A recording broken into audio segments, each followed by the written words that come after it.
जय कृष्ण भगवान माता राधा सतभामा रुक्मिणी की जय।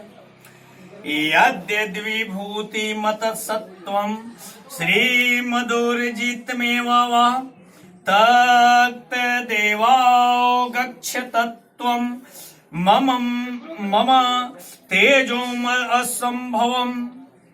यद्यद्विभूति मत सत्वं श्रीमदुर्जितमेव।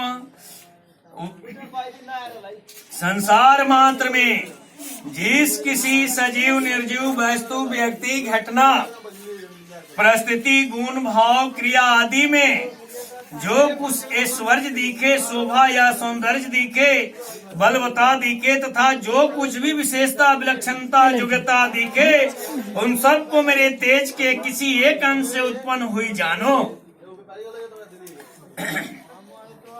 तात्पर्य है कि उनमें वह विलक्षणता मेरे जोग से सामर्थ्य से प्रभाव से ही आई है, ऐसा तुम समझो। तक्त देवाओ गच्छ त्वं मम तेजोम असंभवम। मेरे बिना कहीं भी और कुछ भी विलक्षणता नहीं है। मनुष्य को जिस जिस में विशेषता मालूम दे उसमें भगवान की ही विशेषता मानते हुए भगवान का ही चिंतन होना चाहिए। अगर भगवान को छोड़कर दूसरे वस्तु व्यक्ति आदि की विशेषता दिखती है तो यह पतन का कारण है।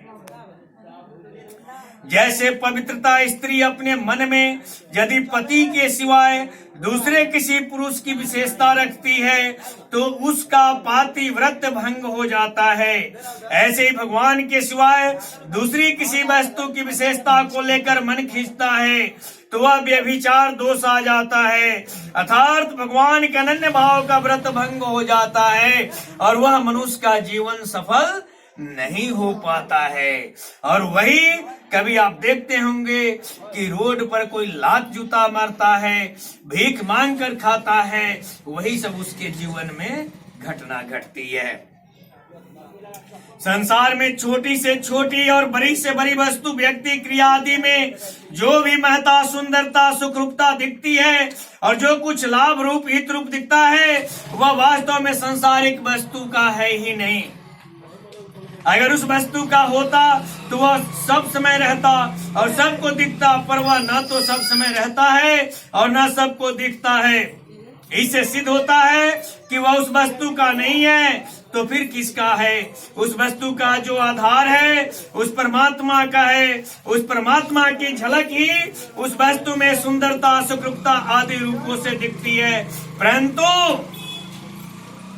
परंतु जब मनुष्य की वृत्ति परमात्मा की महिमा की तरफ न जाकर उस वस्तु की तरफ ही जाती है तब वह संसार में फंस जाता है। संसार में फंसने पर उसको न तो कुछ मिलता है और न उसकी तृप्ति होती है।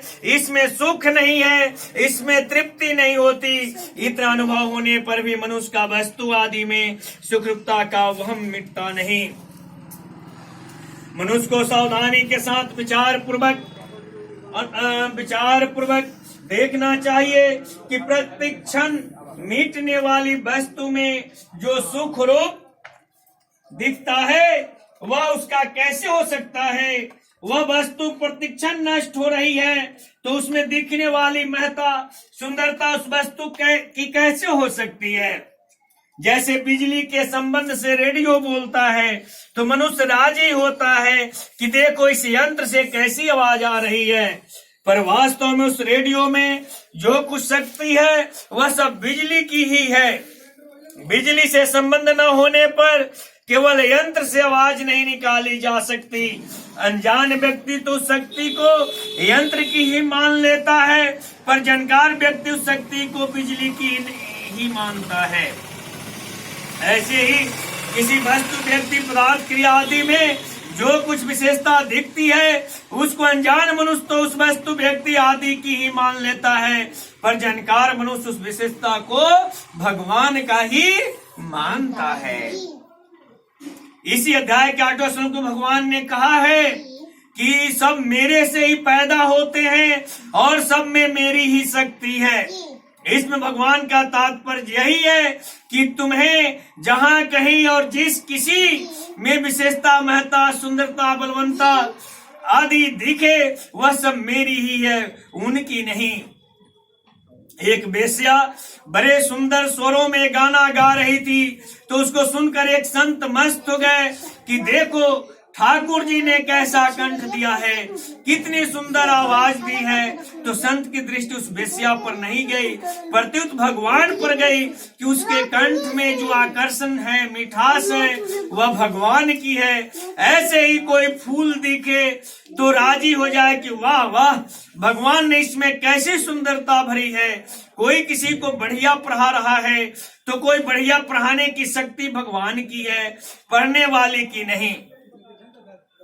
देवताओं को बृहस्पति प्रिय लगते हैं, रघुवंशियों को वशिष्ठ जी प्रिय लगते हैं, किसी को सिंह में विशेषता दिखती है, किसी को रुपए बहुत प्यारे लगते हैं। तो जिनमें जिस शक्ति, महत्ता, विशेषता आदि को लेकर आकर्षण, प्रियता, खिंचाव हो रहा है, वह शक्ति, महत्ता आदि भगवान की ही है, उनकी अपनी नहीं। इस तरह जिस किसी में जहां कहीं विशेषता दिखे वह भगवान की ही दिखनी चाहिए। इसलिए भगवान ने अनेक तरह की विभूतियां बताई है। इसका तात्पर्य है कि उन विभूतियों में श्रद्धा, रुचि के भेद से आकर्षण हरेक का अलग अलग होगा। एक समान सबको विभूतियां अच्छी नहीं लगेगी, पर उन सब में शक्ति भगवान की ही है। यद्यपि जिस किसी में जो भी विशेषता है वह परमात्मा की है, तथा जिनसे हमें लाभ हुआ है अथवा हो रहा है उनके हम जरूर कृतज्ञ बने, उनकी सेवा करें, परंतु उनकी व्यक्तिगत विशेषता मानकर वहां फंस न जाए, यह सावधानी रखें। विशेष बात भगवान ने 20वें श्लोक से लेकर 39वें श्लोक तक जितनी विभूतियां कही हैं उनमें प्राय 80 पद का प्रयोग किया है। केवल 3 जगह 24वें और 27वें श्लोक में विधि तथा यहाँ 41वें श्लोक में अवगच्छ पद का प्रयोग करके जानने की बात कही है। अस्मि मैं हूं, अस्मि का अर्थ है मैं हूं। पद का प्रयोग करने का तात्पर्य विभूतियों के मूल तत्व का लक्ष्य कराने में है कि इन सब विभूतियों के मूल में मैं ही हूं। कारण कि 17वें श्लोक में अर्जुन ने पूछा था कि मैं आपको कैसे जानूं, तो भगवान ने अस्मि का प्रयोग करके सब विभूतियों में अपने को जानने की बात कही है। 2 जगह विधि पद का प्रयोग करने का तात्पर्य मनुष्य को सावधान, सावचेत कराने में है। मनुष्य 2 के द्वारा सावचेत होता है, ज्ञान के द्वारा और शासन के द्वारा। ज्ञान गुरु के द्वारा प्राप्त होता है और शासन स्वयं राजा करता है। अतः 24वें श्लोक में जहां गुरु बृहस्पति का वर्णन आया है वहां विधि कहने का तात्पर्य है कि तुम लोग गुरु के द्वारा मेरी विभूतियों के तत्व को ठीक तरह से समझो। विभूतियों के तत्व को समझने का फल है मेरे में दृढ़ भक्ति होना। 27वें श्लोक में जहां राजा का वर्णन आया है वहां विधि कहने का तात्पर्य है कि तुम लोग राजा के शासन द्वारा उन मार्ग से बचकर सन्मार्ग में लगना था, अपना जीवन शुद्ध बनाना समझो। गुरु प्रेम से समझाता है और राजा बल से, भय से समझाता है। गुरु के समझाने में उद्धार की बात मुख्य रहती है और राजा के समझाने में लोक की मर्यादा का पालन करने की बात मुख्य रहती है। 27वें श्लोक में जो ऊंचे श्रवा और ऐरावत का वर्णन आया है वे दोनों राजा के वैभव के उपलक्षण है। कारण कि घोड़े आदि राजा के स्वर्ज हैं और ये स्वर्जवान राजा ही शासन करता है। इसलिए उस श्लोक में विधि पद का प्रयोग खास करके राजा के लिए ही किया हुआ मालूम देता है। यहाँ 41वें श्लोक में जो अगच्छ पद आया है उसका अर्थ है वास्तविकता से समझना कि जो कुछ भी विशेषता दिखती है वह वस्तु भगवान की ही है। इस प्रकार 2 बार विधि और 1 बार अवगच्छ पद देने का तात्पर्य है कि गुरु और राजा के द्वारा समझाने पर भी जब तक मनुष्य उनकी बात को वास्तविक